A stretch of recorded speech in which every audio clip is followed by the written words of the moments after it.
Hi guys, my name is Sawan Chandra. So last classes में हमने बात की कॉन्स्टिट्यूशनल डेवलपमेंट की, जहां तक हमने बात की थी गवर्नमेंट ऑफ इंडिया एक्ट 1919 और 1935। ये दोनों ही बहुत इंपॉर्टेंट एक्ट है जो हमारे कॉन्स्टिट्यूशन असेंबली के लिए बहुत इंपॉर्टेंट रोल प्ले कर गए।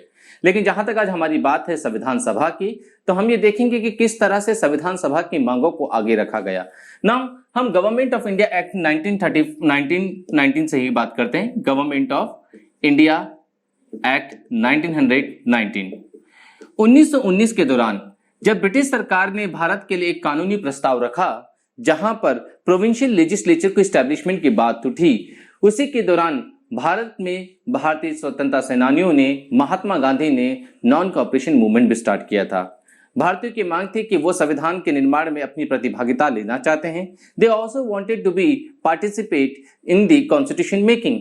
इन दैट वे, ऐसे में गांधी जी ने इस प्रस्ताव को मानने से मना कर दिया और 1922 में गांधी जी ने एक प्रस्ताव रखा, Indian should be included in constitution making. संविधान के निर्माण में भारतीयों को भी शामिल किया जाए। गांधी जी ने यह प्रस्ताव रखा कि अगर भारत के लिए संविधान का निर्माण किया जाना है तो भारत के संविधान निर्माण में भारतीयों को भी शामिल किया जाए। 1919 के भारत सरकार अधिनियम में यह बात रखी गई थी कि यह कानून अभी टेम्पररी या यूं कहें, यह कानून जो तैयार किया गया है, आने वाले 10 साल बाद एक विधि आयोग स्टैट्यूटरी कमीशन भारत आएगा जो इस बात की जांच रखेगा कि बनाया गया कानून कितना सही है और इसमें किस तरह के बदलाव की मांग की जानी चाहिए।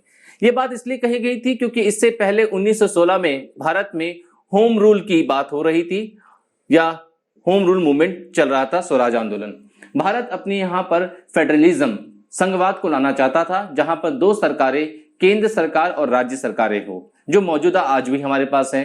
हमारे पास एक केंद्र सरकार है और एक राज्य सरकार है। लेकिन ब्रिटिश इंडिया के दौरान इस तरह की चर्चा नहीं हो रही थी। ब्रिटिश इंडिया ने 1919 के अधिनियम में यह प्रस्ताव रखा था कि किस तरह से सेंटर और स्टेट के लेवल पर काम चलेगा। लास्ट क्लास में हमने बताया था कि 1919 के एक्ट के दौरान, इस कानून के दौरान दो तरह की सरकारों का निर्माण हुआ, provincial government and centre government. Provincial government के काम को दो भागों में बांट दिया गया। आधा काम भारतीयों को प्राप्त हुआ और आधा काम ब्रिटिश ने अपने कंट्रोल पर रखा। खैर, इसके बाद ब्रिटिश सरकार के बनाए गए इस कानून का समर्थन नहीं प्राप्त हुआ, तो गांधी जी ने, एम.के. गांधी ने यह प्रस्ताव रखा कि अगर भारतीयों को भी शामिल किया जाए तो वो भी कानूनी निर्माण में इसकी प्रतिभागिता की मांग करते हैं। महात्मा गांधी के इस प्रस्ताव को आसानी से नहीं सुना गया। कुछ समय बाद 1928 में भारत ने भेजा गया Simon commission under sir John Simon. Simon commission वही विधि आयोग था जिसकी निर्माण की बात 1919 के अधिनियम में कह दी गई थी कि जो भारत की नई व्यवस्थाओं का निर्माण करेगा। साइमन कमीशन में 7 सदस्य थे और ये सारे सदस्य ब्रिटिश थे। ऐसे में Indians were not happy with this commission. भारतीयों ने इसका पुरजोर से विरोध किया। Simon commission was unwelcomed and completely protested by the India all over the country. Simon go back और काले झंडों से इनका विरोध प्रदर्शन हुआ। ऐसे में साइमन के चल रहे विरोध प्रदर्शन को देखते हुए बाद में 1930 के दौरान ब्रिटिश सरकार ने राउंड टेबल कॉन्फ्रेंस की मांग की। राउंड टेबल कॉन्फ्रेंस में फर्स्ट आरटीसी जो 1930 में हुआ था, उसमें इंडियंस को इन्विटेशन दिया गया कि वो भी कानूनी निर्माण में अपनी भाग रख सकते हैं, as Gandhi ji said earlier. सो 1930 के इस कॉन्फ्रेंस में गांधी जी और सभी इंडियन लीडर्स को बुलाया गया कि वो संवैधानिक निर्माण में अपने भाग या पार्टिसिपेट कर सकते हैं। लेकिन भारत में चल रहा था सिविल डिसोबीडियंस मूवमेंट, पुरजोर से सभी नए अवज्ञा आंदोलन को बढ़ाया जा रहा था। ऐसे में Congress did not participate, henceforth it was failed. तो first round table conference was failed. Gandhi ji 1931 में जब भारत में थे तो उस समय लॉर्ड इरविन भारत में आए थे। गांधी और इरविन के बीच में एक समझौता हुआ था 1931, जिसे हम गांधी इरविन समझौता भी कहते हैं या दिल्ली पैक्ट भी कहते हैं। इस समझौते के तहत गांधी ने सेकेंड राउंड टेबल कॉन्फ्रेंस में भाग लेने की अपनी सहमति शामिल की और सेकेंड राउंड टेबल कंडक्ट किया गया। लंदन में चल रहे इस राउंड टेबल कॉन्फ्रेंस में गांधी जी और अंबेडकर के बीच में मतभेद हुए। अंबेडकर जहां एक तरफ दलित समुदाय डिप्रेस कम्युनिटी के लिए रिजर्वेशन की मांग कर रहे थे, वहीं गांधी जी इस तरह की रिजर्वेशन आइडिया को रिजेक्ट कर रहे थे। गांधी जी की इस तरह की विचारधारा को लेकर अंबेडकर और गांधी के बीच में आपसी मतभेद हुए। इस मतभेद के चलते हुए गांधी जी कॉन्फ्रेंस छोड़ के चले गए। हैंसफोर्थ द कॉन्फ्रेंस कम अनकंक्लूडेड, और इसमें किसी तरह का कोई सहमति नहीं हुई। गांधी जी भारत आए, उन्होंने अपना सविनय अवज्ञा आंदोलन फिर प्रारंभ किया, लेकिन उन्हें गिरफ्तारी हुई और उसके बाद गांधी और अंबेडकर के मतभेद तेजी से बढ़ने शुरू हुए। गांधी और अंबेडकर के बीच में एक समझौता हुआ 1932 का पूना पैक्ट। गांधी अंबेडकर के बीच में, गांधी इरविन पैक्ट को हम दिल्ली पैक्ट के नाम से, दिल्ली समझौता के नाम से भी जानते हैं। पूना पैक्ट के तहत गांधी जी ने अंबेडकर की बात को सहमति दी और reservation for depress class society को एक्सेप्ट कर लिया गया। इसके बाद थर्ड राउंड टेबल कॉन्फ्रेंस हुआ, जिसमें कांग्रेस ने पार्टिसिपेट नहीं किया, लेकिन ब्रिटिश सरकार ने इस कॉन्फ्रेंस के तहत एक कानून का निर्माण कर दिया जिसका नाम था government of India act 1935। Bharat सरकार अधिनियम 1935, जो 1932 की चल रही कॉन्फ्रेंस या राउंड टेबल कॉन्फ्रेंस गोलमेज सम्मेलन के ही आधार पर स्थापित किया गया था। अब 1932 से लेकर 1935 तक जब तक इस कानून की पूर्ण रूप से तैयारी नहीं की गई या इस कानून के निर्माण का कार्य चलने लगा, उसी समय इसके खिलाफ आवाज भी उठी। यह आवाज उठाई गई थी 1932 के दौरान, 1934 के दौरान, 34 के दौरान मानवेंद्र नाथ रॉय ने। मानवेंद्र नाथ रॉय ने यह कहा कि वो ऐसे किसी भी कानून को नहीं मानने वाले जो एक ऐसे आयोग की रिपोर्ट के आधार पर हुआ है जो भारतीयों द्वारा तैयार नहीं किया गया। मानवेंद्र नाथ रॉय का यह मानना था कि संविधान सभा का निर्माण तभी किया जाए जब उसमें बनाने वाले सभी सदस्य अलग अलग जाति, समुदाय, क्षेत्र या धर्म के लोग हो। मोर इम्पोर्टेंटली वो सभी भारतीय होने चाहिए। मानवेंद्र नाथ रॉय ने यह बात रखी कि केवल भारतीय द्वारा बनाए गए संविधान को ही हम भारत का संविधान मानेंगे। ऐसे में ये पेपर का सबसे इंपॉर्टेंट पार्ट है पेपर के पर्सपेक्टिव में, और 1934 की इस प्रस्ताव को हम पूरी तरह से अंडरस्टैंड करेंगे। उसके बाद मानवेंद्र नाथ रॉय को लेकर इस पे चर्चा भी रहेगी। हालांकि मानवेंद्र नाथ रॉय से पेपर में कई बार क्वेश्चन आते हैं, 1934 के प्रस्ताव को हम सबसे इंपॉर्टेंट रूप में देखते हैं। यहाँ पर एक शॉर्ट समरी में हम देखते हैं। जो सबसे पहला 1916 में हमने स्वराज की मांग करनी शुरू कर दी थी, होम रूल मूवमेंट। उसके बाद गवर्नमेंट ऑफ इंडिया एक्ट आया। इस एक्ट में ही बात की गई थी कि एक विधि आयोग आएगा जिसमें सुधार की बात की जाएगी, लेकिन गांधी जी ने कहा था कि अगर कोई ऐसा आयोग आ रहा है तो उसमें इंडियन को भी शामिल किया जाए, लेकिन इसमें किसी भी इंडियन को शामिल नहीं किया गया। ऐसे में साइमन कमीशन का विरोध हुआ। विरोध के चलते साइमन कमीशन या अदर रिपोर्ट पर चर्चा करने के लिए राउंड टेबल कॉन्फ्रेंस हुआ, which was rejected by Congress. Lord Irwin Bharat आए और गांधी इरविन के बीच में समझौता हुआ। समझौते के तहत गांधी जी कॉन्फ्रेंस में गए। कॉन्फ्रेंस में वहां अंबेडकर के साथ उनका मतभेद हो गया। फिर 1932 में गांधी और अंबेडकर के बीच में समझौता हुआ। उसके बाद कांग्रेस के ने थर्ड राउंड टेबल कॉन्फ्रेंस को रिजेक्ट किया, लेकिन थर्ड राउंड टेबल कॉन्फ्रेंस की रिपोर्ट के आधार पर भारत सरकार अधिनियम 1935 को तैयार किया गया। ये वो प्रस्ताव था जिसे कई लोगों से मानने से मना कर दिया था, जिसमें सबसे इंपॉर्टेंट नाम है 1934 के मानवेंद्र नाथ रॉय का। इसके बाद हम बात करते हैं अगले कि इसके बाद कैसे कैसे कंडीशन हुई जिससे हम संविधान सभा की स्थापना की ओर आगे बढ़े। अब हम देखते हैं मानवेंद्र नाथ रॉय जिन्होंने 1934 में भारतीय संविधान के निर्माण की मांग रखी थी, उस प्रस्ताव पे क्या हुआ। 1934 में इस मानवेंद्र नाथ रॉय ने जब संविधान सभा के निर्माण के लिए प्रस्ताव रखा तो इस मांग को ब्रिटिश सरकार ने आसानी से नहीं सुना और यूं कहें एक्सेप्ट नहीं किया। 1939 में जब ब्रिटिश सरकार को सेकेंड वर्ल्ड वॉर का सामना करना पड़ा और सेकेंड वर्ल्ड वॉर में भारतीयों की सहायता की आवश्यकता पड़ी, तो उन्होंने भारत की संविधान सभा की मांग को मानने के लिए तैयारी और अपनी सहमति देनी शुरू की हुई। लेकिन इस सहमति में एक बात शामिल की कि वो भारत के लिए संविधान का सभा का निर्माण तो करेंगे, लेकिन इस विश्व युद्ध के बाद या सेकेंड वर्ल्ड वॉर के बाद ही इस संविधान सभा का निर्माण होगा। ऐसे में भारतीयों को ब्रिटिश सरकार के वचनों पर या उनके प्रोमिसेस पर यकीन नहीं था। इसको लेते हुए 1940 में ब्रिटिश सरकार ने अगस्त प्रस्ताव, 1942 में क्रिप्स प्रस्ताव और इसके बाद 1945 में वेवल प्लान, वेवल योजना लाएगी। आई रिपीट, आप इसे प्रॉपर्ली लिखिएगा। 1940 का अगस्त प्रस्ताव, 1942 का क्रिप्स प्रपोजल या क्रिप्स प्रस्ताव और 1945 का 1945 का वेवल प्लान, वेवल योजना। हर प्रस्ताव में यही बात रखी जा रही थी कि भारत के लिए संविधान सभा का निर्माण होगा, लेकिन यह संविधान सभा का निर्माण सेकेंड वर्ल्ड वॉर के बाद होगा। इस तरह की फॉल्स प्रोमिसेस के लिए ब्रिटिश के द्वारा दिए गए प्रोमिसेस को भारतीयों ने मानने से सहमति नहीं दी। एट दी एंड भारत की सभी सदस्यों, भारतीय नेताओं, स्वतंत्रता सेनानियों का ये मानना और ये उनकी डिमांड थी कि संविधान सभा का निर्माण जल्द से जल्द हो और भारत के लिए संविधान निर्माण किया जाए। ऐसे में 1945 में भेजा गया, 1946 में लाया गया कैबिनेट मिशन। यही वो कैबिनेट मिशन था जिसके ने भारत में संविधान सभा के निर्माण की मांग को प्रस्तावित किया और उसे एक्सेप्ट भी किया। इस प्रस्ताव में 3 लोग शामिल थे। The most important is lord Pethick Lawrence, second one is A.V. Alexander and third one is sir Stafford Cripps. ये वही व्यक्ति थे जो 1942 में भी भारत आए थे।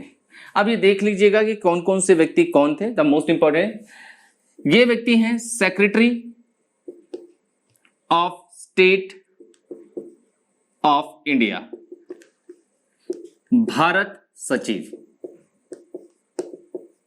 The second one is A.V. Alexander, first lord of admiralty यानी कि नौसेना प्रमुख, और तीसरे व्यक्ति थे president of board of trade,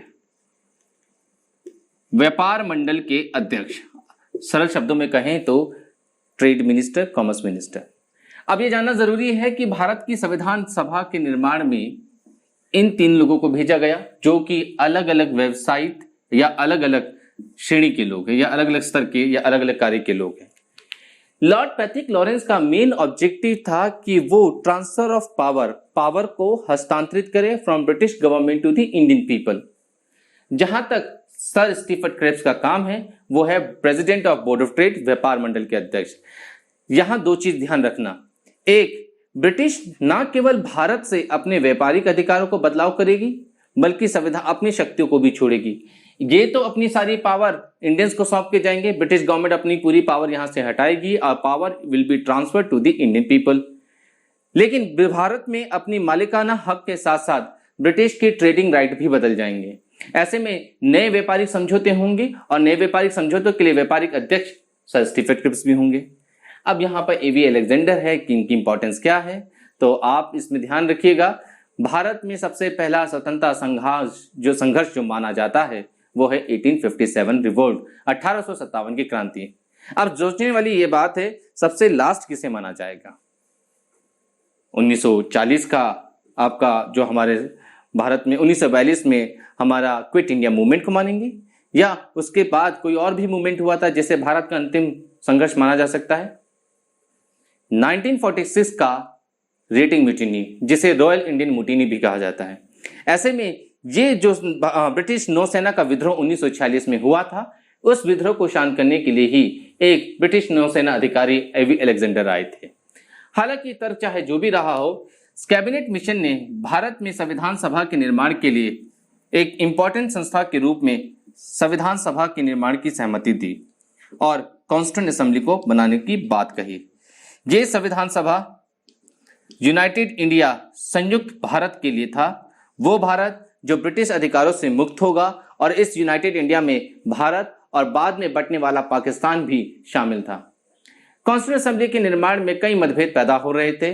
Muslim league के लीडर मोहम्मद अली जिन्ना इस बात के लिए सहमत नहीं थे कि वो संविधान सभा में बराबर का दर्ज रखें। उनका ये मानना था कि कांग्रेस के साथ मुस्लिम लीग की या इलेक्शन के बाद मुस्लिम लीग की कॉन्स्टिट्यूएंट असेंबली में सीट रिजर्व हो या फिर उनको अलग संविधान सभा का निर्माण का अधिकार।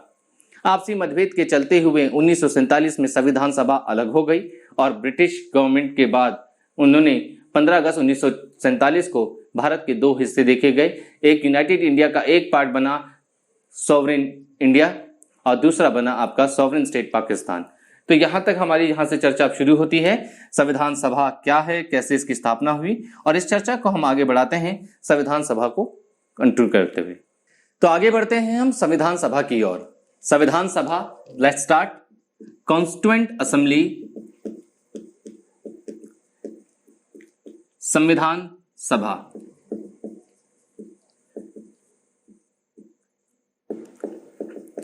नाउ कैबिनेट मिशन जो 1946 में आया, उसने संविधान सभा की स्थापना की बात की। इसकी स्थापना नवंबर 1946 को होनी थी, लेकिन यूनाइटेड इंडिया के इस संविधान सभा में मुस्लिम लीग शामिल होने को तैयार नहीं था। वो अपनी अलग संविधान सभा की या संविधान सभा में मुस्लिम सीट की रिजर्वेशन की बात बना रहा था। ऐसे में आपसी मतभेद के चलते हुए मुस्लिम लीग ने संविधान सभा को शामिल होना पसंद ना किया। ऑफिशियली तौर पर संविधान सभा की स्थापना 6 दिसंबर 1946 को हुई और 6 दिसंबर 1946 में इस संविधान सभा में 389 सदस्य शामिल हुए। 389 टोटल मेंबर जो इसमें शामिल थे। ये सदस्य अलग अलग रिप्रेजेंटेशन के रूप में आए थे, जिसमें से 292 मेंबर थे ब्रिटिश प्रोविंसेस से, ब्रिटिश प्रांत से। दूसरे 93 मेंबर आए थे प्रिंसली स्टेट, देसी रियासतों से, और 4 सदस्य आए थे कमिश्नरीज प्रांतों से। इसे आप हिंदी में भी कमिश्नरीज ही कहेंगे। भारतीय संविधान सभा में 292 मेंबर ब्रिटिश प्रोविंस, ब्रिटिश प्रांत से, 93 मेंबर फ्रॉम प्रिंसली स्टेट से और 4 सदस्य कमिश्नरी से। अब ये सोचने वाली बात है कि ये अलग अलग कहां से हैं, कैसे रिप्रेजेंट हुए। ठीक है, अब हम एक चीज देख लेते हैं ताकि आपको ये बात पूरी तरह से अंडरस्टैंड हो जाए कि ये किस तरह से होंगी। सो वी कैन सी, भारतीय नक्शा एक बना के देख लेते हैं हम।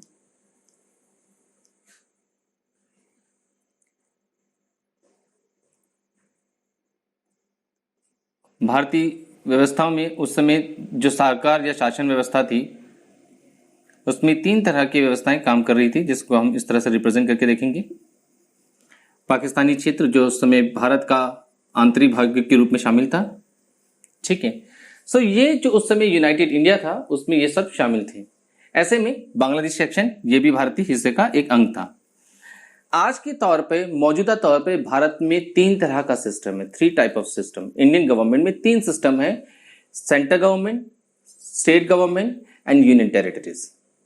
ठीक है, उस समय में भी ये व्यवस्था थी। एक थी आपकी पूरे की पूरी इंडिया वर्क, जो इंडिया की डिवीजन की पार्ट करे। ठीक है, तो उसमें एक वो क्षेत्र जो ब्रिटिश गवर्नमेंट या ब्रिटिश प्रांत के रूप में थे, जैसे बॉम्बे, मद्रास, बंगाल, सिंध, ये सब स्टेट प्रोविंस थे और यहां पर लेजिस्लेटिव असेंबली थी जहां पर इलेक्शन होते थे। तो एक तो हो गया ब्रिटिश प्रोविंसेस जो आज स्टेट की तरह है। तो जैसे आज स्टेट में इलेक्शन होते हैं, वैसे ही ब्रिटिश प्रांतों में भी चुनाव होते थे, जिसे लेजिस्लेटिव असेंबली या प्रांतीय सभा या प्रोविंशियल लेजिस्लेचर, प्रांतीय विधानमंडल कहा जाता था। दूसरा हुआ करता था प्रिंसली स्टेट। तो उस समय ब्रिटिश सरकार के दौरान छोटे छोटे देसी रियासतें थी, जिसमें आपने बहुत सारे नाम सुने हैं, जूनागढ़, मेवाड़। ठीक है, इसके अलावा आपके जम्मू कश्मीर, साथ साथ आपके हैदराबाद, बहुत सारी रियासतें थी जो इसमें शामिल हुई। मौजूदा तौर पे ये नहीं है। तीसरा है कमिश्नरीज। कमिश्नरी को आज आप अंडरस्टैंड कर सकते हैं यूनियन टेरिटरी की तरह, those territories which are controlled by the central government. So this is commissionaries at the time of British government. These are the state, उस समय से ब्रिटिश प्रांत किया जाता था। तो यहां पर जो सदस्य थे ये चुनाव द्वारा, इलेक्शन द्वारा आए। These were the nominated one, जिन्हें नॉमिनेट किया गया, और ये सेंटर की तरफ से नॉमिनेट किए गए वहां के रिप्रेजेंट के रूप में शामिल हुए। नाउ द मेंबर क्वेश्चन एक रहता है 389 मेंबर्स के रूप में। ये शुरुआती तौर पे है जब ब्रिटिश सरकार द्वारा भारत के लिए संविधान सभा का निर्माण हुआ और भारत के संविधान लिखने की व्यवस्था शुरू हुई। लेकिन समय के साथ साथ ऐसा ना हुआ। अगले ही साल 15 अगस्त 1947 को भारत आजाद हुआ, 14 अगस्त को पाकिस्तान आजाद हुआ, यूनाइटेड इंडिया डिवाइड हो गया। ऐसे में सदस्य संख्या कम हो गई। आफ्टर इंडिपेंडेंस, आजादी के बाद, ये सदस्य संख्या 389 से गिरकर 299 तक पहुंच गई। ये संख्या हम देख सकते हैं अक्टूबर 1947 को। अक्टूबर इसलिए क्योंकि अगस्त में भारत आजाद हुआ और आजाद भारत के बाद जो पहली बैठक हुई थी in the month of October. So after independence भारतीय आजादी, या क्वेश्चन इस रूप में भी मिल सकता है, आजाद भारत में कितने सदस्य थे संविधान सभा में? 299। ऐसे में संविधान सभा की स्थापना 6 दिसंबर 1946 की हुई। शुरुआती तौर पर 389 मेंबर थे। भारत की आजादी के बाद जब यूनाइटेड भारत या संयुक्त भारत का विभाजन हुआ तो भारतीय में 299 सदस्य रह गए। भारतीय संविधान का कार्य जब तक पूरा होता, जो हमारी लास्ट मीटिंग रही, एट लास्ट मीटिंग जो आखिरी बैठक इसमें बैठी थी, लास्ट मीटिंग जो हमारी 24 जनवरी 1950 को हुई, इस बैठक में सदस्य पहुंच गए थे 284 सदस्य। कुछ सदस्य ऐसे थे जिनकी तबीयत खराब हुई, जो कुछ सदस्यों को स्वर्ग से धार गए, कुछ अपने निजी और अन्य कारणों से संविधान सभा को छोड़ के चले गए। तो यहां पर ये चीजें इंपॉर्टेंट है। एक चीज यहां ध्यान रखना जरूरी है कि ये जो सदस्य है मेंबर्स ऑफ कॉन्स्टिट्यूएंट असेंबली, संविधान सभा के सदस्यों को members were indirectly elected by the people.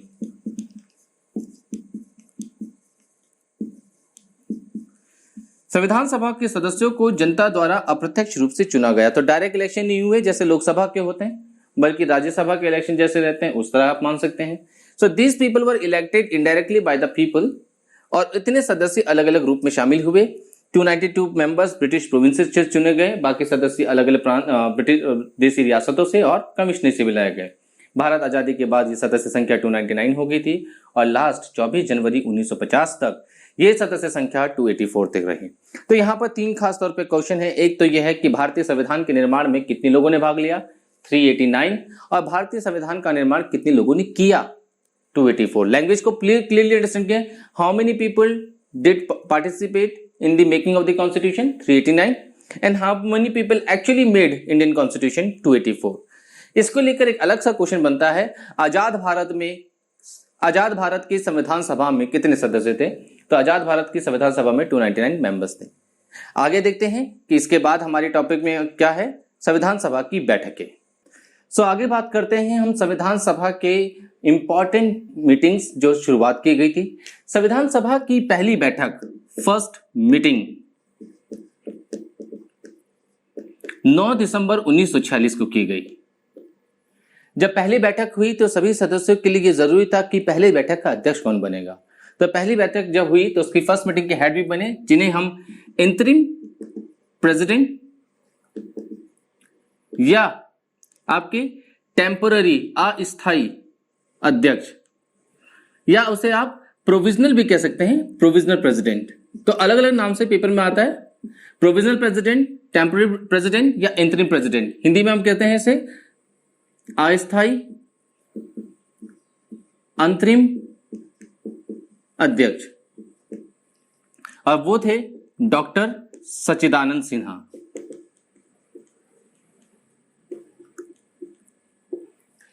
क्योंकि फ्रेंच कॉन्स्टिट्यूशन का एक नियम है कि जब भी कोई बैठक पहली बार बैठी हो तो पहली बैठक का अध्यक्ष द सीनियर मोस्ट पर्सन को बनाया जाए। वो सीनियर मोस्ट व्यक्ति जो पहले भी विधानसभा या अन्य विधान मंडलों में भाग ले चुका हो। Doctor Sachchidanand Sinha was the senior most person. ये सबसे उम्रदराज व्यक्ति थे या सबसे ज्यादा एक्सपीरियंस व्यक्ति थे, सीनियर मोस्ट पर्सन, और you can say member of assembly. ये संविधान सभा के सबसे सीनियर मोस्ट मेंबर थे। अब इस बैठक के अध्यक्ष होने के नाते इनकी ड्यूटी है, जो आज भी बनी रहती है, इनकी ड्यूटी है टू कंडक्ट टू टेक और administer the oath of the members of the assembly। सभा के सदस्यों की शपथ ग्रहण करना, और दूसरी ओर to conduct the election for permanent president, और स्थायी अध्यक्ष के लिए चुनाव का आयोजन करना। ये जो अध्यक्ष हैं ये सीनियर मोस्ट होने के नाते बने हैं। ऐसे में संविधान सभा का अध्यक्ष कौन होगा, इसका निर्णय संविधान सभा के सदस्य लेंगे। संविधान सभा के सदस्य वही होंगे, सच्चिदानंद उन्हें कहा जाएगा जिन्हें सच्चिदानंद सिन्हा शपथ दिलाएंगे। शपथ समारोह के बाद सभी सदस्यों के मध्य एक चुनाव किया जाएगा और सभा का एक अध्यक्ष चुना जाएगा। सेकंड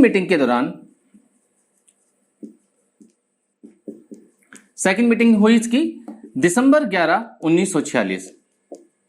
11 दिसंबर 1946 को इसकी दूसरी बैठक की गई और इसके परमानेंट प्रेसिडेंट, स्थायी अध्यक्ष को चुना गया। इसके स्थायी अध्यक्ष बने डॉक्टर राजेंद्र प्रसाद। डॉक्टर राजेंद्र प्रसाद को इसका अध्यक्ष चुना गया और ये संविधान सभा के स्थायी अध्यक्ष हुए। अध्यक्ष के नाते उनके साथ साथ एक वाइस प्रेसिडेंट का होना जरूरी है। जैसे आज भी हमारे पास लोकसभा है तो लोकसभा के स्पीकर के साथ डेप्यूटी स्पीकर, राज्यसभा में चेयरमैन के साथ डेप्यूटी चेयरमैन, ऐसे ही लोक संविधान सभा के परमानेंट प्रेसिडेंट के साथ साथ एक वाइस प्रेसिडेंट भी बनाया जाएगा। हालांकि 2 वाइस प्रेसिडेंट थे लेकिन हमारी जरूरत नहीं है इतनी डीप में जाने की। और इनका नाम था H.C. मुखर्जी।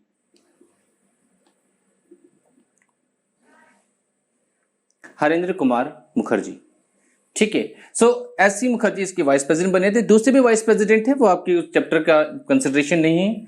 इसके बाद संविधान सभा में हम देख सकते हैं कि पहली बैठक हो चुकी है, दूसरी बैठक हो चुकी है और उसका अध्यक्ष भी बन लिया गया है और वाइस प्रेसिडेंट तैयार हो गया है। अब एक बड़ा सवाल उठता है, संविधान सभा के 389 मेंबर तो आ चुके हैं, साथ ही साथ अध्यक्ष और उपाध्यक्ष महोदय भी आ चुके हैं, लेकिन ये संविधान सभा करे क्या? हाँ, संविधान बनाना है, लेकिन कैसा संविधान बनाना है?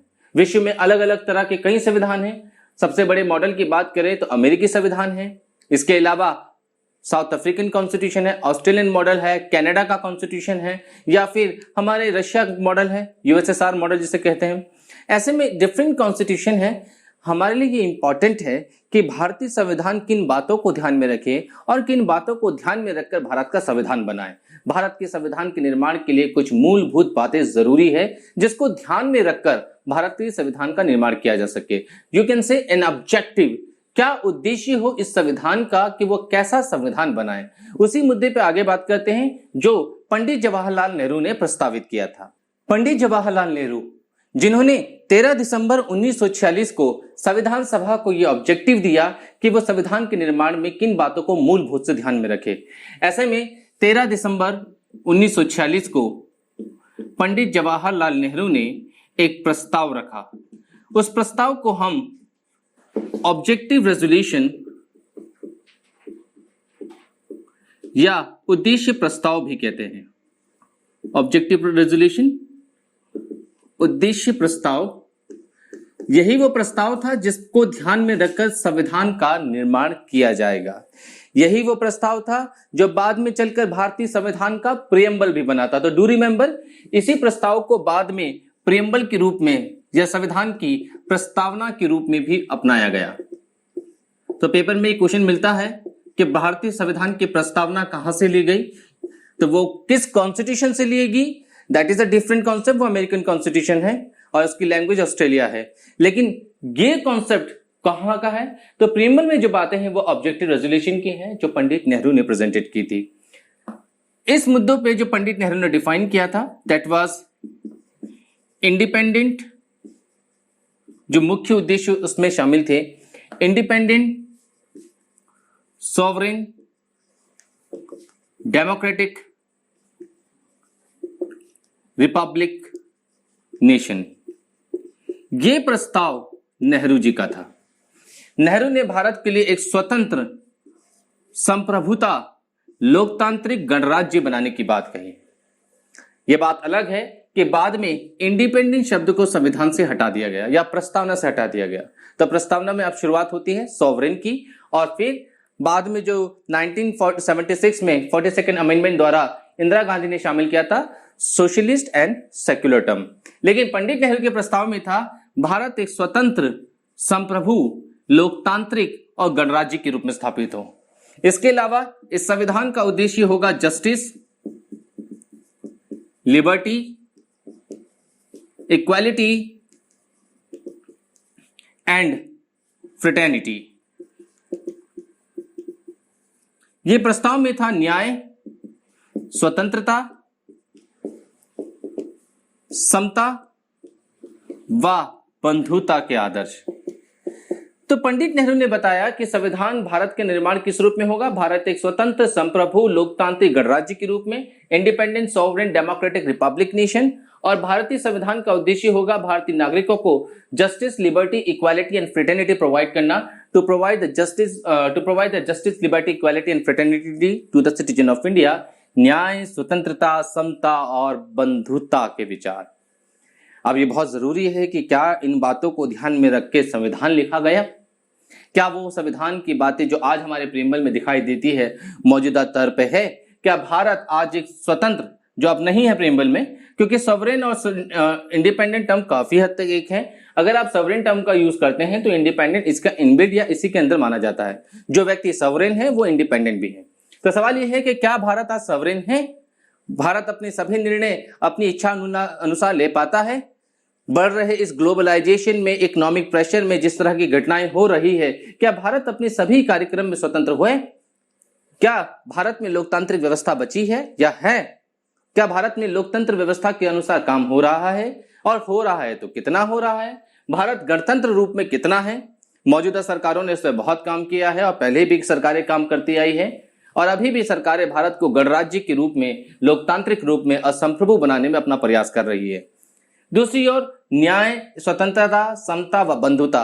भारत एक स्वतंत्र रूप राष्ट्र होने के साथ साथ भारत में न्याय की स्थापना, स्वतंत्रता की स्थापना रखना, समता का भाव देना और बंधुता, फ्रेटर्निटी को स्टैब्लिश करना गवर्नमेंट ऑफ इंडिया का प्राइम ड्यूटी है। ये वो कर्तव्य है जो भारत की संविधान सभा में शामिल की गई है, प्रस्तावना में दी गई है। इसके अलावा संविधान सभा को इन्हीं बातों को ध्यान में रखने के लिए पंडित नेहरू ने 13 दिसंबर 1946 को एक प्रस्ताव रखा था, जिन प्रस्ताव को ध्यान में रखकर ये संविधान सभा की चर्चा की गई। इन्हीं मुद्दों को रखकर भारत का संविधान बनाया गया और इन्हीं बातों को बाद में प्रस्तावना के रूप में रखा गया। अब ये सारी बातें जो थी, इन बातों को ध्यान में रखने के लिए अलग अलग कमिटीज बनी। वो कमिटीज, हालांकि कमेटी बहुत सारी है, हम बहुत इंपॉर्टेंट कमेटी की बात करेंगे जो हमारे पेपर के रिक्वायरमेंट के लिए इंपॉर्टेंट है। तो हम उन कमेटी को देखेंगे जो इससे रिलेटेड है और जो इंपॉर्टेंटली इसमें शामिल रहेगी। तो आगे देखते हैं भारतीय संविधान की संवैधानिक समितियां।